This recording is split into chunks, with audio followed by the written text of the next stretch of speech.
अल्हम्दुलिल्लाह अल्हम्दुलिल्लाह अल्हम्दुलिल्लाह अल्हम्दुलिल्लाह।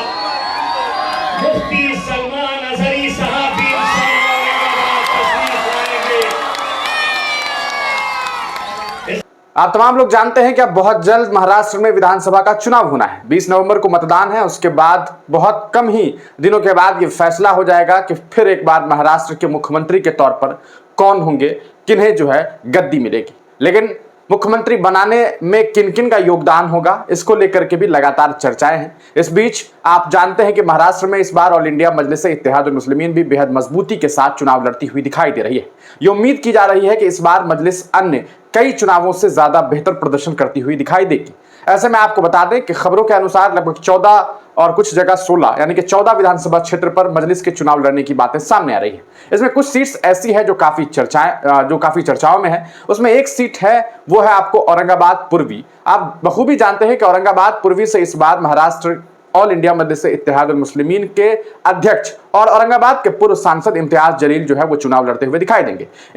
मुख्यमंत्री,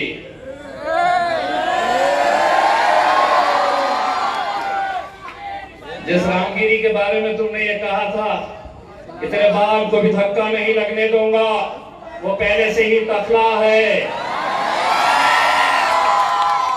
नो बाल ऑन हिज हेड। अब बोले मेरे को हराने के लिए भाजपा के बड़े बड़े नेता आने वाले हैं। क्यों आने वाले हैं? क्योंकि उन्होंने आम खास का मंजर देखा, मेरे अकबर बादशाह का मंजर देखा। मेरे को एक भाजपा वाले ने पूछा, तुम्हारे पास इतने आ कहां से जाते? मैंने कहा उस आम खास मैदान के ऊपर नरेंद्र मोदी आ जाए, योगी आ जाए, देवेंद्र आ जाए, जब तक तुम पैसा देंगे नहीं, गाड़ियां भेजेंगे नहीं, आम खास भर नहीं सकते। आम खास अगर भरने की ताकत किसी में है तो मेरे अकबर में, मेरे असद अवैसी के अंदर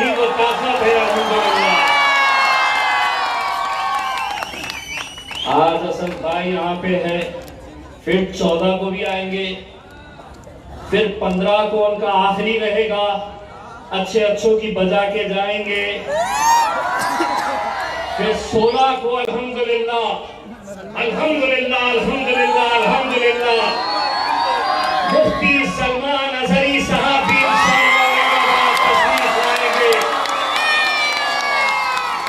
इससे बढ़कर हमारे लिए और क्या खुशी की बात हो सकती है कि सलमान अजहरी साहब ने खुद मुझे फोन करके कहा कि इम्तियाज भाई, जब हमारे ताल्लुक से कोई मुंह खोलने के लिए तैयार नहीं था, आपने हुकूमत की आंखों में आंखें डालकर ये मांगनी की थी कि मौलाना सलमान अजहरी साहब को रिहा किया जाए। 16 को मुफ्ती सलमान अजहरी साहब और 17 को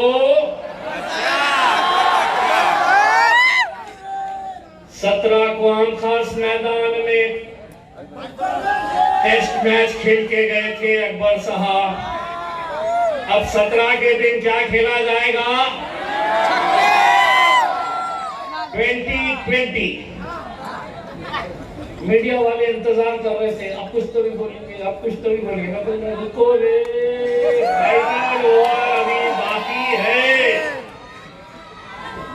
तो आपने देखा किस तरह से इम्तियाज जलील ने असदुद्दीन ओवैसी की मौजूदगी में एक बड़ा ऐलान कर दिया है। उन्होंने ये भी बात बताई कि 16 तारीख के बाद 17 तारीख को AIMIM के फ्लोर लीडर अकबरुद्दीन ओवैसी जो हैं वो औरंगाबाद में लोगों को संबोधित करेंगे और उस दरमियान वो सीधे तौर पर आम खास मैदान में, जैसे वो पहली बार पहुंचे थे तो वो टेस्ट क्रिकेट खेलते हुए दिखाई दिए, लेकिन इस बार वो 20 खेलते हुए दिखाई देंगे। इस तरह की बातें जो है इम्तियाज जलील के द्वारा कही गई है। सीधे तौर पर इसे आप इस तरह से देख सकते हैं कि मीडिया वालों के लिए, मेन स्ट्रीम मीडिया वालों के लिए जो है बहुत सारे पकवान जो है वो 17 तारीख को उन्हें मिल सकते हैं, क्योंकि जब 20 खेलेंगे तो उनके मुंह से जो बातें निकलेंगी वो और भी ज्यादा खतरनाक हो सकती है और कहा जा सकता है कि उनमें ऐसी ऐसी बातें होंगी जो मीडिया की TRP के लिए बहुत काम आने वाला है। अब देखना यह है कि इन तमाम मेहनतों के बाद, इन तमाम चेहरों के बाद, इन तमाम दिग्गजों के अलग ऐलान करने के बाद क्या मुफ्ती सलमान अजहरी साहब की कह सकता है मेहनत के बाद, अकबर साहब की मेहनत के बाद, असदुद्दीन ओवैसी साहब की मेहनत के बाद इम्तियाज जलील कामयाब हो पाएंगे या फिर एक बार फिर 2024 में उन्हें निराशा मिलेगी? आपको क्या लगता है कि क्या इन लोगों की